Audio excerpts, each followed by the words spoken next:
Olá, tudo bem? Começa agora o programa Educação e Cidadania, uma produção da Fundação Universitária Vida Cristã, FUNVIC.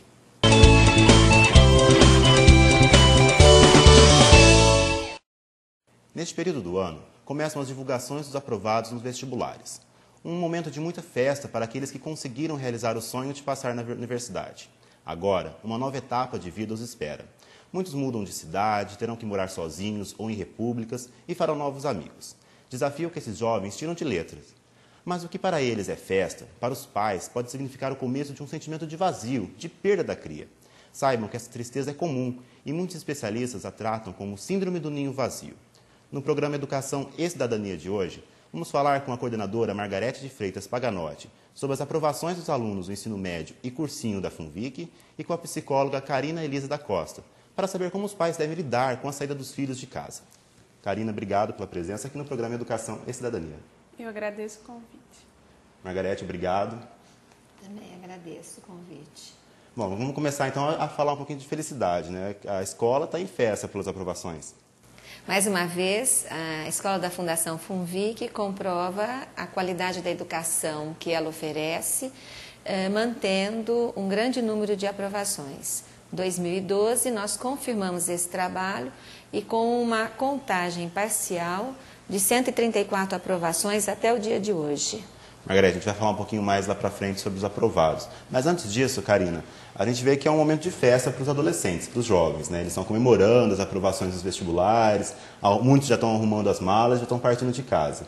E nessa hora que os pais começam a ter uma leve tristeza, né, pela perda dos filhos. Essa tristeza é normal acontecendo?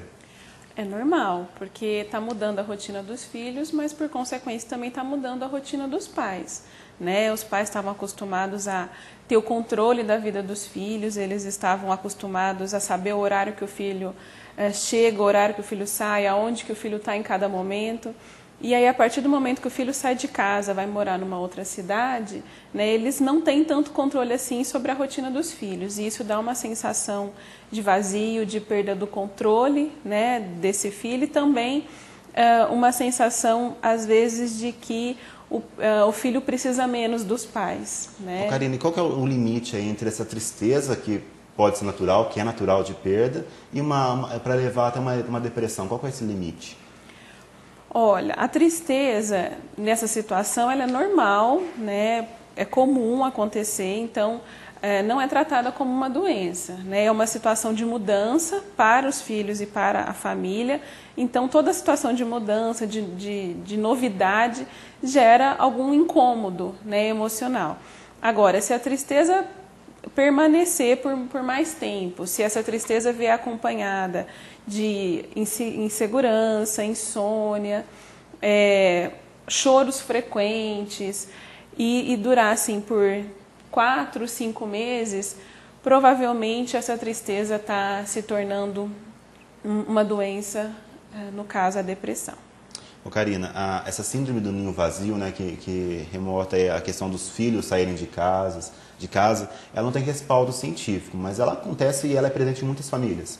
Sim, ela acontece, não é regra, assim, não quer dizer que todo mundo vai sentir, ou se quem não sente, sei lá, é insensível, mas é muito comum acontecer, né? A gente não tem assim, um quadro, né, dentro da ciência que vai dizer sobre isso, mas ela é comum e ela acontece. Essa mudança, essa sensação realmente de perda de controle dos filhos, ela acontece e tem uma reação emocional. É como se os pais estivessem cortando pela segunda vez o cordão umbilical, né? E de uma outra forma, né? Porque agora os filhos passam a não depender mais dos pais para as atividades diárias e para os cuidados mais essenciais da vida. Né? Então, os pais sentem muito, é como se estivesse cortando o cordão umbilical pela segunda vez. Karina, esse sofrimento de perda, ele pode, perda entre aspas, né? Porque não está perdendo nada, né? Ele está só afastando um pouco de casa. Ele pode gerar uma dor crônica? Isso pode virar crônico? Não é regra, né? Mas pode acontecer porque quando o filho sai de casa, a família vai se readaptar. Né? Então, os pais têm que readaptar a sua rotina. Se antes, de repente, a vida deles era controlada até pelos horários das atividades dos filhos, agora não é mais. né? Os pais têm que encontrar uma nova rotina, um novo jeito de vivenciar a sua vida ali aonde eles permaneceram, né? Então, se o pai não souber lidar com isso, não conseguir readaptar diante dessa mudança, essa tristeza vai aumentar, vai virar angústia, vai virar insegurança, ansiedade, pode gerar uma dor crônica. Mas, na maioria dos casos, os pais percebem essa readaptação, eles conseguem reencontrar o novo papel que eles assumem na vida dos filhos, porque eles não perderam os filhos, né? O filho só não está mais ali todos os dias com ele, mas ele continua tendo um papel de orientação, né? De direcionamento da vida do filho. Karina, muitos pais, né, quando os filhos partem, né, vão embora estudar fora em outras cidades, eles até colocam como regra para os filhos, né? Vocês me ligam todos os dias, me conta tudo o que está acontecendo, eu quero saber tudo o que acontece no seu universo, ali no seu espaço. Até nas primeiras semanas o filho até consegue lidar com essa situação, né, de mandar notícias frequentemente para casa. Uhum. Mas ele se depara com uma outra rotina, né, uma rotina de estudos, de rotina social também, que impede que ele fique dando, entre aspas, satisfação para os pais em todo momento. Uhum. É nesse momento que o pai e a mãe eles começam a ficar ainda mais tristes, né, porque deixa bem claro, evidente, de que realmente eu não estou fazendo mais parte daquela vida, daquele ambiente, daquele espaço. Inicialmente, né, os filhos também estão inseguros quando saem de casa, então eles também estão com medo de vivenciar a novidade, né, da vida deles. Então, eles até gostam no início de ligar para os pais, de contar, eles se sentem mais seguros com isso. Só que com o passar do tempo, os filhos percebem que eles dão conta de viver lá sozinhos e de... caminhar com pernas próprias. Exatamente. Então, eles passam até a não querer mais tanto contato assim, telefônico, né, toda hora, todo dia com os pais. E aí os pais passam a sentir-se um pouco rejeitados, né, deixados de lado, como se eles não fossem mais importantes na vida dos filhos. Mas não é verdade, né? E os filhos sempre vão recorrer aos pais quando precisam tomar uma decisão, eles sempre vão recorrer aos pais quando acontecer alguma coisa em que for difícil para eles enfrentarem. Então os pais continuam tendo um papel importante na vida dos filhos. Mas até os pais perceberem isso, né, leva um tempinho. Então, a hora que os filhos realmente dão conta de viver sozinhos e eles dão uma afastada, os pais realmente sentem um pouco mais. Margarede, qual é a experiência prática, né? Você lida com um aluno, né, que está no ensino médio, se preparando para o vestibular, e também lida com os pais, né, nessa expectativa toda de perda dos filhos para estudar fora, estudar em outra cidade. Como é que é essa relação? Como é que você, como professora, como pedagoga, encara essa realidade? Eu costumo dizer que é uma boa dor. E há uma preocupação no ensino médio de dar uma orientação para os pais desde a primeira série do ensino médio. Porque o ensino médio é muito curto. Quando o aluno chega na primeira série, a primeira orientação que ele recebe é que haverá uma total mudança de vida. Que a partir daquele momento, eles serão considerados, eu costumo dizer assim, gente grande. Então, é preciso ensinar essa moçada a tomar conta, que eles tomem conta de uma série de fatos, que antigamente, até a 8ª série, eles eram quase que realizados pelos pais. No primeiro ano, os pais já percebem essa mudança. E os alunos entendem que eles estão crescendo. E eu percebo que há esse choro desde o primeiro ano. A tomada de consciência dos pais, na primeira série do ensino médio, de que os filhos já começaram a andar com as próprias pernas e que o trabalho deles já está dando resultado, muitos choram. Eles começam chorando na matrícula, no ingresso da primeira série. Mas eu acredito que esse trabalho... ele até tem uma amenizada com a própria fala dos filhos, porque muitas vezes ele se surpreende com a atitude madura dessa moçada. Karina, e existe um momento certo, um momento ideal dos pais encararem os filhos não como mais criança, mas como um adolescente e um pré-adulto, que seja? Já no início da adolescência, o pai já precisa estar compreendendo de que a adolescência é um momento de transição para a vida adulta. Ele está treinando o papel de adulto dele para quando chegar esse momento ele conseguir executar com eficiência, com eficácia. Então, a partir do momento que os filhos entraram na adolescência, os pais precisam permitir que os filhos assumam responsabilidades, que eles sejam um pouco mais autônomos, né, nos compromissos deles, que eles arquem com as consequências das atitudes que fazem. Né? Os pais eles devem ficar na retaguarda, né, orientando quando necessário e corrigindo quando necessário. Né? Mas os filhos precisam começar a assumir de forma autônoma as suas responsabilidades. Porque se os pais não fizerem isso, a hora que acontecer essa passagem para a universidade, os filhos sofrem muito e os pais também. Karina, nesse aspecto, então, essa superproteção ela é prejudicial para esse processo de amadurecimento? Sim, porque a superproteção é o pai fazendo pelo filho. Né? É o pai impedindo que o filho cresça quando o pai assume as consequências pelo filho, quando o pai tenta esconder ou amenizar aquilo que o filho faz de errado, quando o pai não quer enxergar o que o filho comete erros ou que o filho tem alguns defeitos. Quando você fala pai, é pai e mãe, né? Pai e mãe, os pais. Né? E quando eles não querem deixar os filhos assumirem, né, as responsabilidades da vida deles. Então, essa superproteção impede os filhos de treinar, enfrentar situações difíceis, né, problemáticas, enfrentar situações de ter que corrigir e aprender com o próprio erro. Então, a superproteção realmente impede o crescimento e amadurecimento dos filhos. Karina, você até já comentou, né, usou como exemplo a questão de que essa perda, né, essa saída dos filhos de casa, ela representa para muitas mães como um segundo parto, né? Realmente está cortando aí o segundo cordão umbilical das crianças. Essa comparação é válida? É isso mesmo que acontece? Ela é válida, é isso mesmo que acontece. Né? Os pais, né, quando os filhos nascem e são crianças, né, são menores, os pais organizam a rotina dos filhos, os pais escolhem, né, a roupa que vai vestir, o que vai comer, o horário, você vai fazer aula de inglês, vai fazer aula de música. Então, os pais escolhem tudo pelos filhos. E no momento em que eles entram na adolescência, e principalmente depois que eles saem de casa, os pais não fazem mais essas escolhas e nem devem fazer. Né? E então, é como se ele tivesse assim, agora eu não sirvo mais, né? Agora eu não sou mais útil.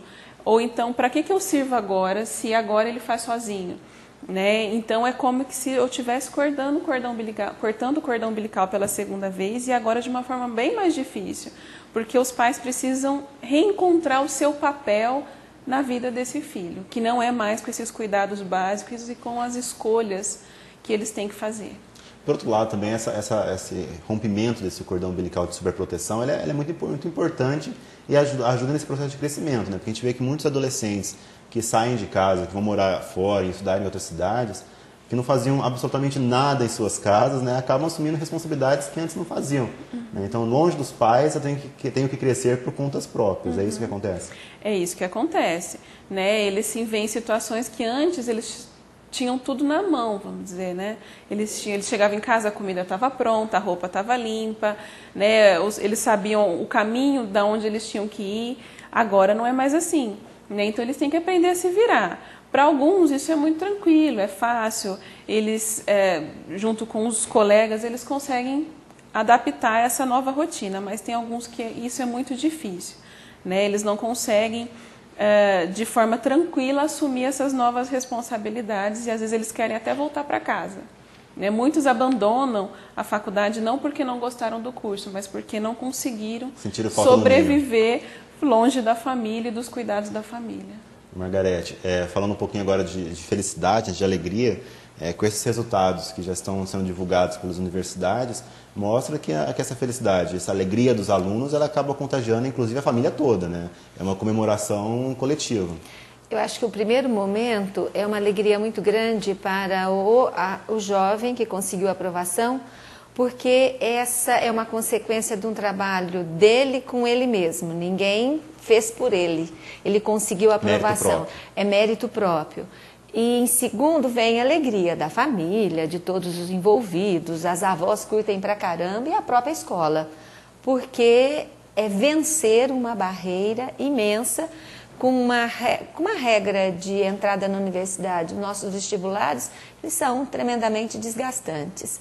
Não há vaga para todo mundo e eu costumo dizer que o vestibular ele existe, não é seleção dos melhores, é porque ele precisa reprovar, porque não há vaga para todo mundo. Na terceira série do ensino médio, eles tomam ciência de que a FUVEST, ela teve 151 mil candidatos inscritos. Ela oferece aproximadamente 11 mil vagas. Então, 140 mil deverão ficar fora. É muito seletivo. É massacrante. Então, a alegria é grande, é gigante essa aprovação, principalmente para o aluno da terceira série do ensino médio, porque ele concorreu já com alunos que fizeram 1 ano, 2 anos, 3 anos de cursinho. Tem que comemorar, sim, tem que sorrir bastante. E eu olho para a alegria deles, fico imensamente alegre junto com as famílias, mas pensando também que vai iniciar uma nova etapa e que precisa de muita garra para vencê-la, né? Para vencer a outra parte, que é semelhante a uma entrada na primeira série do ensino médio. Eu vejo porque na primeira série do ensino médio, ele deixa um espaço onde ele viveu 9 anos. Ele já tem um círculo de amizade que eles chegam na escola e eu vejo que tanto a família quanto ele quer manter tudo junto. E às vezes até para a gente perceber que precisa fazer uma separação.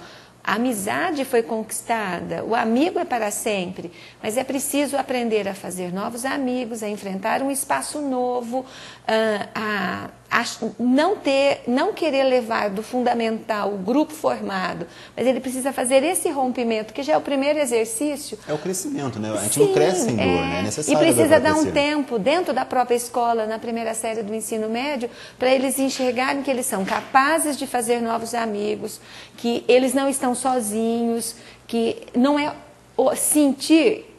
Eu acho que o maior crescimento é ele perceber que ele não está sozinho naquele problema. Que existem pessoas que estão ao lado. Ele vai aumentar o círculo de amizade.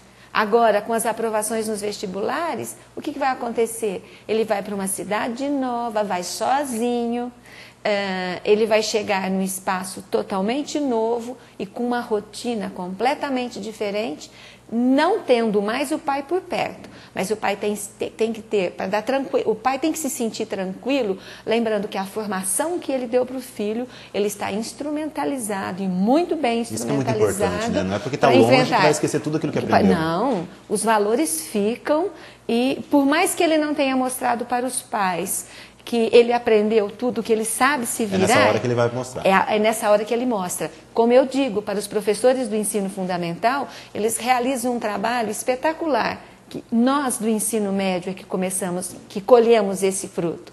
Então, o trabalho dos pais, esse preparo todinho, eles precisam estar confiantes de que eles fizeram um certo e que o filho vai realmente conseguir, não é sobreviver, ele vai viver bem. Só que todo jogo novo, ele dá insegurança, ele vai cometer alguns erros, ele vai solicitar, ele vai ficar perdido e vai chorar. Porque no final do 3º ano, eles não veem a hora, eu vou a ser aprovado, vou para uma cidade de fora, vou ficar longe dos meus pais, vou ter independência, não vou ter nem a Margarete para saber organizar. Na hora que eles conquistam tudo isso, a hora que conquista tudo isso, ele diz assim, ai que saudade da minha mãe, não tenho a comidinha quente, mas agora o que você vai fazer? Você vai fazer a sua comida e você vai perceber que você faz muito bem isso, você vai organizar seu dia e vai até pedir ajuda. E verificar que essa situação não é problema, é um desafio, um jogo novo, que vale a tempo, é um novo começo e que é gostoso. Margarete, vamos falar um pouquinho sobre as aprovações, então? Já que é tanta felicidade, né? Já que a gente tem que comemorá-las, quais foram as principais conquistas aí dos alunos? Nós estamos com um número grande de aprovação na Unesp, na Unicamp, o Unifei. Em 2012, até o momento, temos 2 aprovações em medicina, uma aprovação em direito na USP. Em medicina, a aprovação foi do Luiz Felipe e da Olívia, e direito na USP foi do João Marcos, a aprovação. Mas, assim, os alunos estão indo para excelentes universidades federais, colhendo fruto do trabalho do estudo deles, principalmente da organização ao longo desses 3 anos de ensino médio. E a fundação, na certeza de que o seu trabalho está correto, corrigimos percurso, renovamos metodologias, mas que está valendo, está dando certo. Está dando resultado, né? Resultado. Com essas aprovações todas é mais do que positivo para a escola. E até o dia de hoje, 134 aprovações. E esse ano estamos com os treineiros também, na USP e na Unicamp. Unicamp, nós temos alunos treineiros que estão classificados em 4º lugar, em 17º lugar. Resultados muito bons. Bom, Karina, só para a gente fechar o assunto dessa síndrome do ninho vazio, né? Existe alguma dica para os pais que estão nos assistindo? Porque a síndrome acomete aos pais. Né? Os alunos, os adolescentes, os jovens estão tranquilos, vão morar fora, vão se divertir, vão estudar principalmente. Mas e os pais? Qual que é a dica que você poderia dar a eles para que eles consigam conviver com essa perda? Os pais precisam compreender que, ao sair de casa, os filhos estão crescendo. E eles vão colocar em prática aquilo que os pais ensinaram durante todo esse período. Né? Aos pais cabe acompanhar essa mudança dos filhos e readaptar a sua vida, a sua rotina, sem os filhos ali diariamente. Né? Estar disposto a enfrentar essa mudança, né? Não ficar resistente a isso, não ficar se lamentando, né? Entender que os filhos estão crescendo, isso é bom, isso é bonito acompanhar. Né? Não precisa se lamentar, mas sim acompanhar, curtir junto e compreender que agora eles vão buscar um novo papel na vida desses filhos. Eles vão continuar tendo a função de orientação, de puxar a orelha quando é necessário, né? De ajudar o filho nas suas escolhas. Então, eles ainda são importantes na vida dos filhos, eles precisam compreender isso. Só que agora de uma outra forma, eles só vão acompanhar um pouquinho mais distante, mas eles vão continuar sendo importantes, eles precisam compreender isso para enfrentar com mais segurança e força esse momento. Margarete, a comemoração ela existe, os alunos aprovaram, estão sendo aprovados nos vestibulares, mas também a escola agora começou um novo processo, né, que é de inscrição para o concurso de bolsa do cursinho. Né, e isso também é importante ser divulgado. Sim, nós estamos com as inscrições abertas a partir de hoje, elas vão de 13 a 24 de fevereiro, para uma prova onde o aluno vai conquistar descontos para fazer o cursinho. Essa prova vai acontecer dia 28 de fevereiro, às 14h30, no campus da FUNVIC. E fazer cursinho não representa necessariamente nenhum fracasso. Pelo contrário. Pelo contrário. O aluno, nesse momento, o que não foi aprovado, ele tem que parar e pensar, por que eu não passei? Por que eu não fui aprovado? Então, ele tem que fazer essa pergunta para dar tranquilidade, porque ele está assistindo a comemoração dos que estão aprovados. Ele não foi aprovado. Então, ele tem que considerar que isso faz parte do processo e responder basicamente essa pergunta: por que eu não fui aprovado? Se a primeira resposta for, eu escolhi um curso extremamente concorrido, eu estudei, eu fiz a minha parte, mas eu concorri com alunos que tinham 2, 3 anos de cursinho e a nota foi altíssima, e ele tem que agora fazer o quê? Pegar o boletim de avaliação, perceber as áreas onde ele está bem e que deu resultado, que as notas foram boas. Provavelmente ele não entrou porque teve alguma área que ele considerou, que ele se considerava preparado, mas na hora de fazer a prova ele percebeu que a nota dele foi menor. Então é hora, diante desse boletim, fazer toda uma programação para estudar. E para esse aluno fica bem claro que é necessário um planejamento, estabelecer novas estratégias e entrar de peito aberto. Eu fiz minha parte, mas eu encontrei uma concorrência, verifiquei onde eu tive um ponto fraco, vou me preparar esse ano. Agora, o aluno que fizer no seu exame de consciência, eu não estudei, terá que correr atrás, se preparar, estudar, fazer novas estratégias. E o cursinho está aí, lembrando que o número de vagas é muito menor do que o número de candidatos. Então, aí a própria Universidade de São Paulo, ela tem que deixar fora 140 mil. Então, se o sonho dele for a Universidade de São Paulo, for uma Unicamp, for uma universidade de boa qualidade, vale a pena, eles são jovens e, às vezes, com esses alunos, eles fazem até uma avaliação da escolha que eles fizeram. Eles estudaram muito, estavam preparados, mas lá no fundo eles não tinham certeza da escolha deles. Então o cursinho ajuda muito. Então, só para reforçar, os interessados em participarem do concurso de bolsa deverão se inscrever na própria escola. Na própria escola, pelo telefone 3656-5516 ou procurar o campus da FUNVIC, da Secretaria da Escola. E a prova no dia 28 de fevereiro. A prova dia 28 de fevereiro. Bom, no programa Educação e Cidadania de hoje, eu conversei com a coordenadora da escola da Fundação FUNVIC do ensino médio e do cursinho, a professora Margarete de Freitas Paganotti, e com a psicóloga Karina Elisa da Costa. Karina, obrigado pelas informações. Eu que agradeço o convite mais uma vez. Obrigado, Margarete. Eu que agradeço também. Acompanhe agora um momento de reflexão com o capelão da FUNVIC, professor reverendo Luiz Henrique Fernandes Vieira.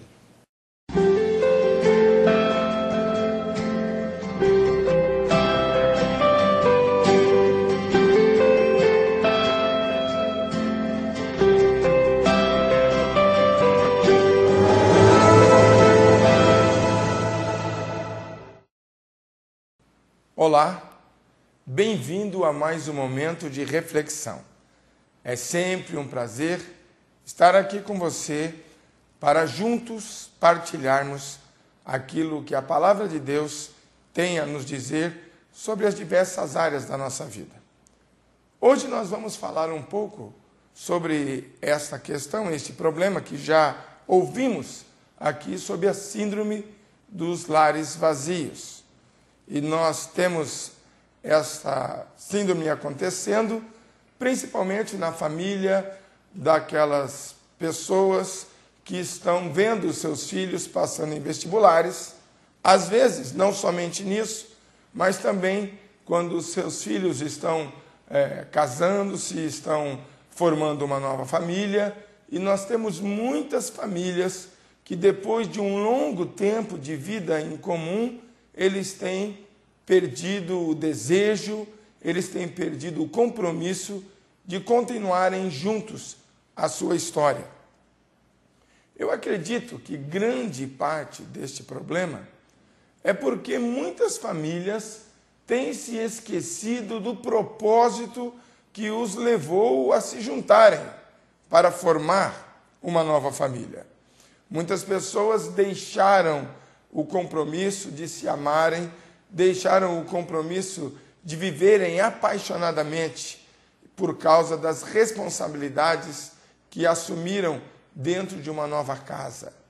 Muitas pessoas, quando assumiram a parte ou momento, a responsabilidade de educar os seus filhos, esqueceram-se que eram esposas, esqueceram-se que eram maridos.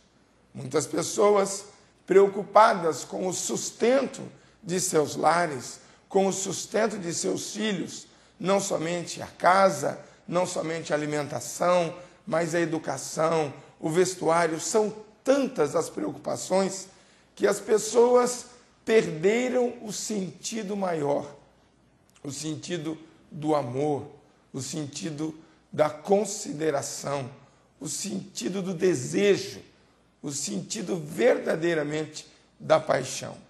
Eu quero dizer a você uma palavra que o Senhor Jesus mesmo utilizou quando estava falando a respeito do divórcio. Ele disse o seguinte, se referindo às palavras de Moisés: por isso deixará o homem pai e mãe e se unirá à sua mulher, tornando-se os dois uma só carne. Na verdade, homem e mulher se tornam um quando eles se juntam entre si. Antes de ser pai e antes de ser mãe, há o compromisso de um para com o outro, o compromisso de fazer parte um do outro, o compromisso de ser um complemento do outro. E lógico, nós precisamos assumir as nossas responsabilidades do lar sem perdermos a magia, sem perdermos o encanto, sem perdermos todo o prazer e a satisfação que a vida a dois nos dá. A vida a dois é, na verdade, uma aventura que deve começar quando nos conhecemos e deve terminar quando o Senhor nos chamar à presença dele. Por isso que dissemos nos enlaces matrimoniais que o que Deus uniu não separe o homem. Os filhos não podem ser motivo de separação. As responsabilidades não podem ser o motivo da separação. Muito pelo contrário, é exatamente neste momento que os casais devem retomar aquele antigo tempo onde um era para o outro a única oportunidade de convívio, de prazer, de alegria e de satisfação. Eu espero que você que esteja enfrentando esta síndrome, este momento de lar vazio, possa descobrir no seu cônjuge o real motivo da sua união, o real motivo da satisfação e daquilo que fez com que vocês se tornassem um até o dia de hoje. Os filhos continuarão olhando para os pais e vendo, aprendendo na vida, no amor, no respeito, na consideração dos pais, aquilo que ele deve exercer. É esta relação que trará segurança a este adolescente que sai ou a este adulto que sai para o casamento para continuar a sua história formando uma nova vida. Pense nisso, que Deus muito lhe abençoe e que dê a condição de você de retornar ao primeiro amor, de se relembrar daqueles bons momentos e poder exercê-lo novamente. É desse tipo de relação que nós precisamos na nossa sociedade no dia de hoje. Que Deus muito lhe abençoe, que Deus muito abençoe o seu relacionamento como marido e mulher, como pais e filhos, e que dê a você a condição de sempre encontrar um motivo novo de prazer e contentamento. Até o próximo programa.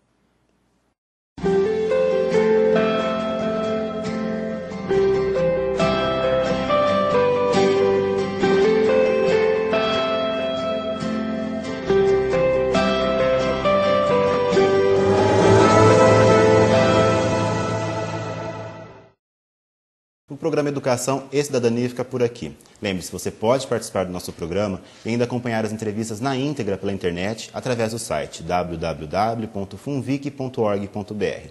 Mais uma vez, obrigado pela sua companhia e até o próximo programa.